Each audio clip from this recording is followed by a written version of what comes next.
Oh my, I'm feeling great. Give me the mic. My tipsy mother-in-law snatched the microphone from my friend during her speech, and I unexpectedly started her own. My father-in-law Mark was drunkenly making a scene with relatives. And to top it off, Ingrid gave a speech that mockingly targeted me. What did I ever do to deserve this? Why do I have to endure all this? I almost burst into tears when my niece's comment dramatically changed the atmosphere of the room. My name is Naomi, a 48-year-old who's put on quite a bit of weight, tagging along with my food-loving husband Trevor. The infuriating part was that he shed weight effortlessly, with just a bit of exercise. Jealous? Now I can eat even more. It made me so mad. I thought about swapping his dinners with lard for a week. I love him. But right now, I hate his metabolism. Determined to slim down and make him fold for me all over again, I find myself still enjoying delicious meals. Oh well. I married Trevor, a year younger than me, 5 years ago. We hit it off quickly, moving from dating to marriage in no time. But then, the real challenge began. When we went to announce our marriage, my mother-in-law complained. Why marry someone older who can't even have kids? And my father-in-law let out a disappointed sigh. Wished for a younger bride. They were rude from the get-go. Trevor warned me his home was like a den of evil. His mom was always harsh on his girlfriend, driving away a past partner he could have married. His dad, a womanizer who had multiple affairs, showed no interest in his wife. Their marriage was rocky, to say the least. His dad's wish for a younger bride was probably to have some eye candy at home. Despite their strong opposition, Trevor suggested we marry without their approval. But I couldn't just do that. I visited his parents multiple times to get their blessing. I loved him and naturally wanted to get along with his family. We didn't want to marry with them opposed to it. Finally, they accepted our marriage, and we registered our union. One day, my mother-in-law Ingrid said something chilling. I was always bullied by my mother-in-law, so I decided I'd bully my son's wife. Her casual demeanor as she said this sent shivers down my spine. It was never about the age difference. She just wanted someone to bully. No wonder Trevor's previous girlfriends were mistreated for no reason. I decided to keep a safe distance.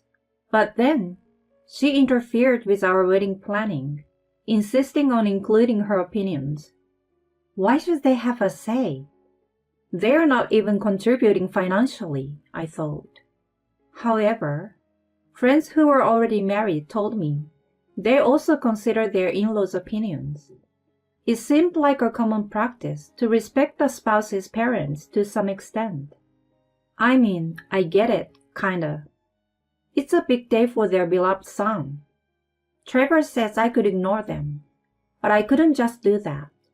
So reluctantly, I agreed to at least listen to them.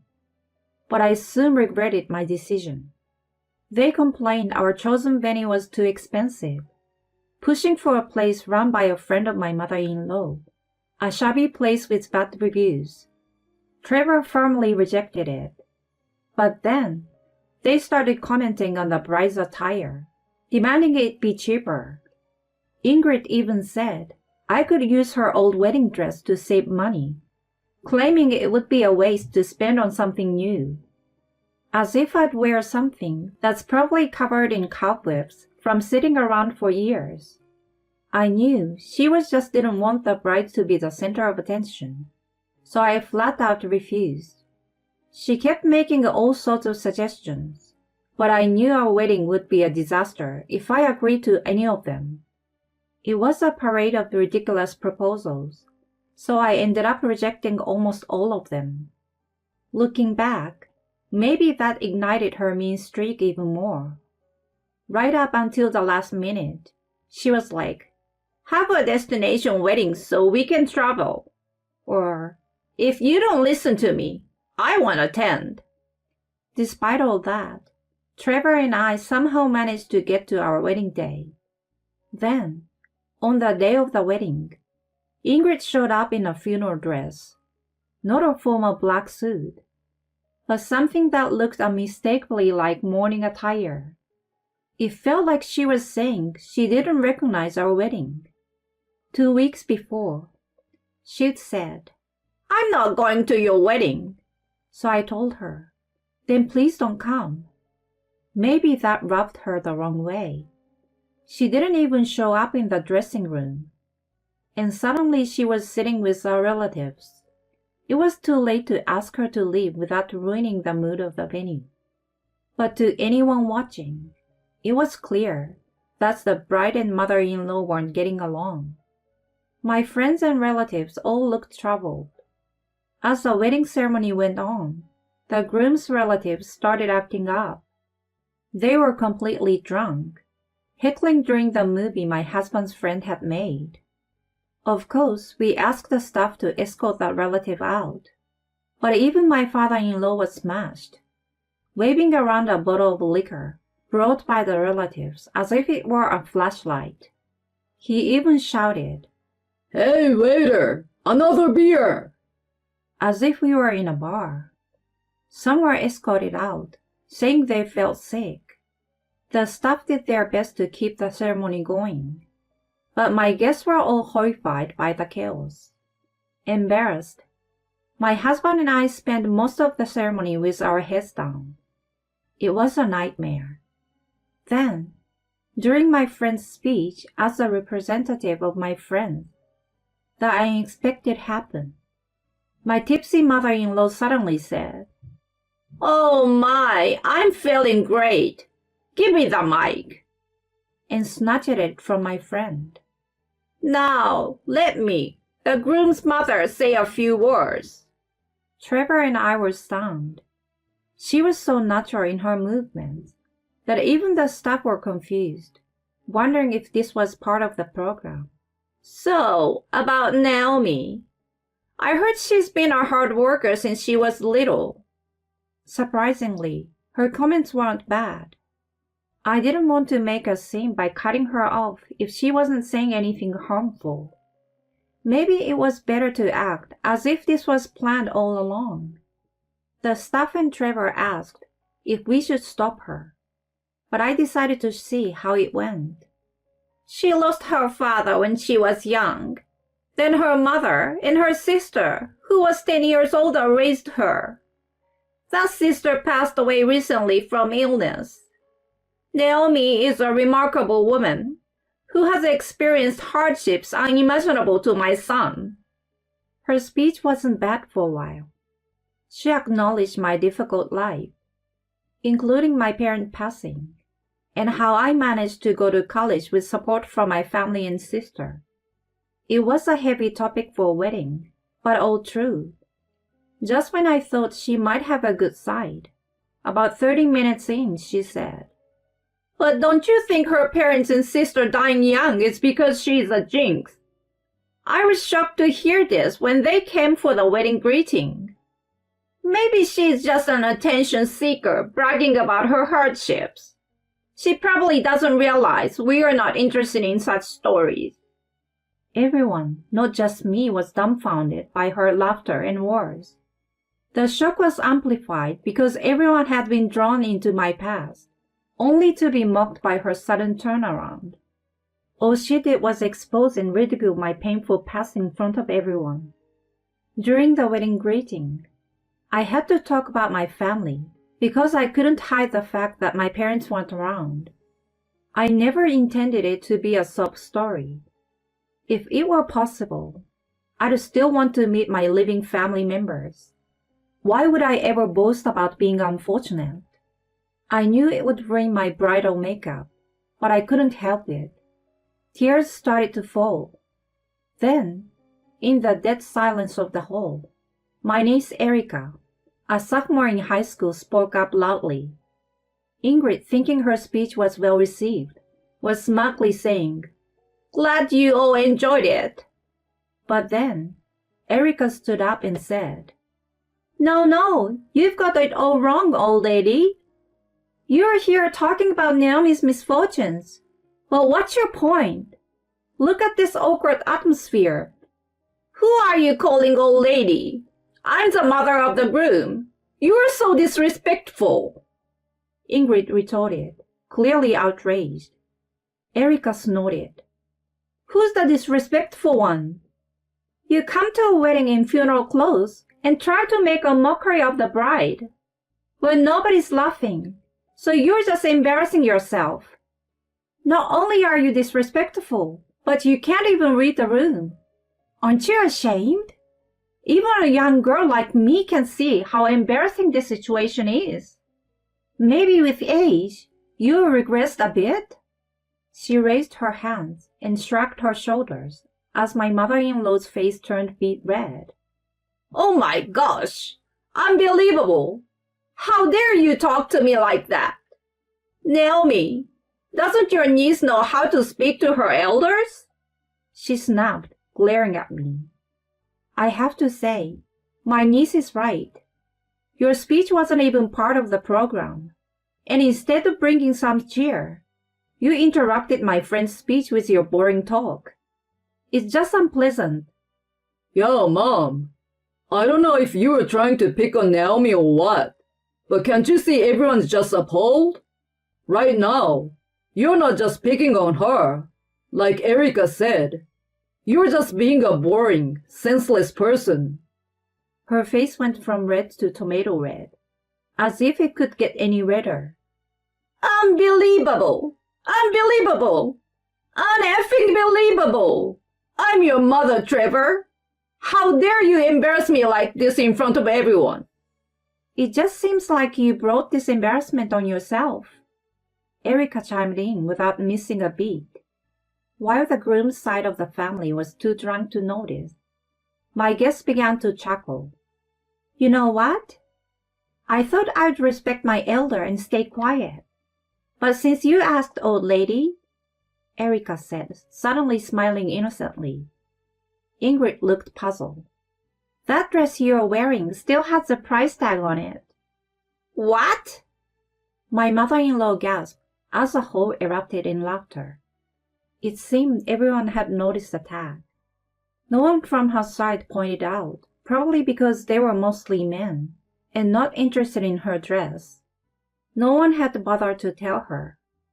Wearing a funeral dress to a wedding with a tag still on? Are you getting ready for the next world? You are well prepared, as expected from an elder. But isn't that a bit premature? People like you tend to live long lives, Erica said, laughing gently. My mother-in-law finally seems to feel embarrassed, and frantically tried to hide the tag. My father-in-law, seeing this, pointed at her and laughed. Oh, you're ready to kick the bucket already. Ha ha ha. My husband and I, and probably most of the guests, could see her anger. But he and everyone else on his side remained oblivious. Well, I guess I will find a new wife then, he joked, and a relative chimed in. What about Nancy, the hostess? That's right, he agreed. And then all got carried away, completely forgetting about Ingrid. You too? This is unbelievable. Having fun at my expense in a place like this? Just when I thought she was about to explode, she grabbed a beer bottle from a nearby table and marched towards her husband, bottle raised high, declaring, I won't forgive you. He turned pale at the sight. Everyone thought we were on the brink of a police-worthy disaster, when suddenly my niece Erica dashed over and drenched them both with the table's alcohol. Cool off with this. Are you still planning to cause a scene at people's wedding? Staff, please escort these people out. The crowd, initially stunned by the unfolding chaos, snapped back to reality at her command, and the staff quickly restrained them. When they asked if they should escort my in-laws out, both my husband and I smiled and said, "Please do." Our wedding ended amidst this commotion, but later, my brother-in-law, who's been like a father to me since my sister passed away, joined us to confront my in-laws. He was especially furious about the wedding fiasco and determined to make them pay for the expenses. Initially, they tried to shrug it off, saying they were drunk or it wasn't right to settle it with money. However, when my brother-in-law, a former boxer and still muscular, grabbed Mark by the collar, he quickly agreed to pay. He must have been really scared, as he paid the full wedding cost in cash that very day. At the same time, my husband declared we were cutting ties with them. He apologized, saying he should have done this sooner, but I couldn't blame him. I was wrong to even momentarily hope for a pleasant speech from her. I want us to become a stronger couple by overcoming these hardships, I thought. Later, we heard that my father-in-law became wheelchair-bound, and my mother-in-law, suffering from rheumatoid arthritis, reached out for help. But my husband ignored her plea, saying, "They're not my parents anymore." "I recently passed by their old house, now demolished. Maybe they're in a facility, but I doubt they have the funds for both. Perhaps Ingrid is living somewhere like a park. I thought I saw someone like her there recently. But they are strangers to us now. Unlikely we'll ever meet again. As for us, we are living our lives peacefully. 2 years later, we used our refunded wedding money and our savings to have a wedding ceremony in an Italian chapel and a belated honeymoon. It was a redo of our wedding.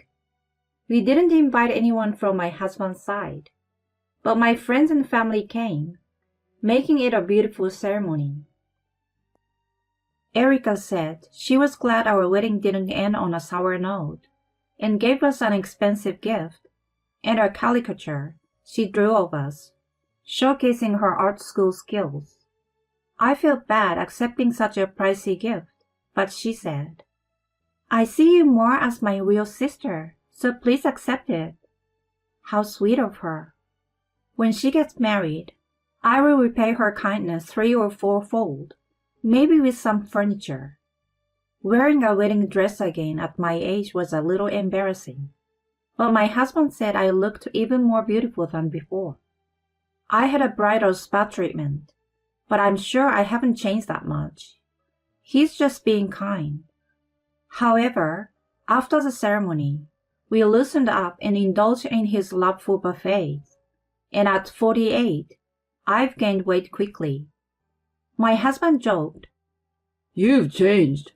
How about going back to the old you?" I snapped back, "Hush! You're thinning on top, you know." That's our way of teasing each other. We hope to be a couple that can always poke fun at each other, just like best friends. Since it was a late marriage, I want to lose weight to live long and healthy with my husband. Health is important after all. Now off for a walk with my husband today.